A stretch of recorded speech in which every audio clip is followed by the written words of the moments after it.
देश के नाम पे सब्सक्राइब नहीं किया तो क्या किया दोस्तों, सब्सक्राइब करके जाना और वीडियो देखना आखिर तक। जय श्री राम।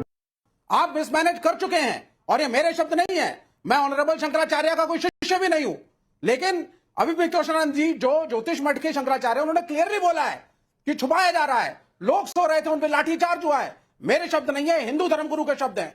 तो ये कहना कि हम सनातन के ऊपर हमला करें, सनातन पे हमला नहीं है। आप क्राउड मैनेजमेंट में फेल हुए हैं। आपने 2013 की बात कही, आपने सीएजी रिपोर्ट की बात कही, 2019 की सीएजी रिपोर्ट पढ़िए आप, वो कुंभ आपके अंतर्गत अर्धकुंभ हुआ था, उसकी रिपोर्ट भी आप एक बार पढ़ लीजिए। और 2013 की सरकार ऑनेस्ट थी, वो अफसरों के ऊपर दबाव नहीं डालती थी, सीएजी निष्पक्ष काम करता था, जो जैसा दिखा लिखा गया। क्या वो चीज आज है?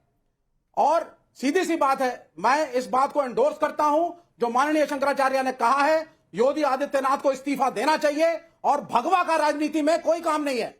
आप धर्मगुरु हैं, धर्मगुरु रहिए। आप सबको मौका एक और मिला, बस ये फिर भगवा पर अटैक है, फिर भगवा पर अटैक है। रिस्पॉन्ड दे देता हूं मैं, राइट टू रिस्पॉन्ड है, उम्मीद करेंगे।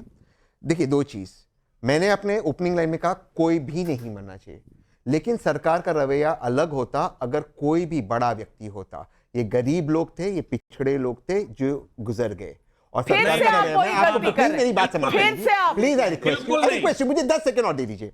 वहां पर और यहां के लोग कह रहे 22 पूल में से 14 पूल्स सिर्फ वीआईपीज के लिए रिजर्व थे, वो बाद में चेंज हुआ, ये आप लोग भी जानते हो।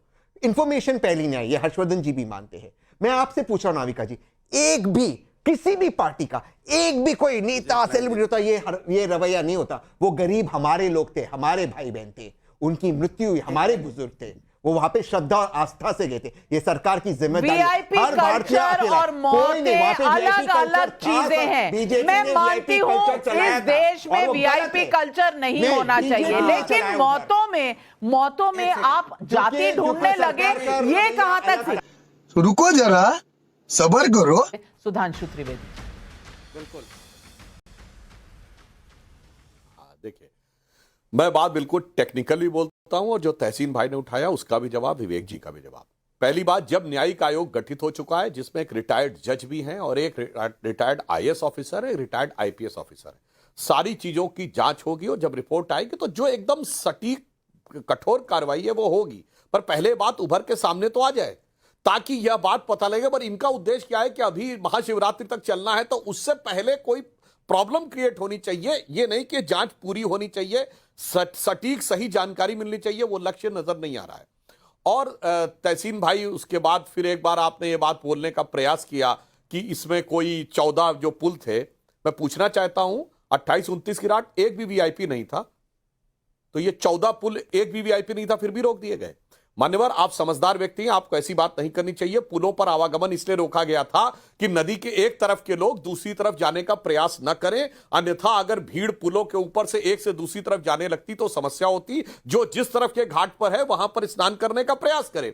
और इनकी पीड़ा नाविका जी जानते क्या है?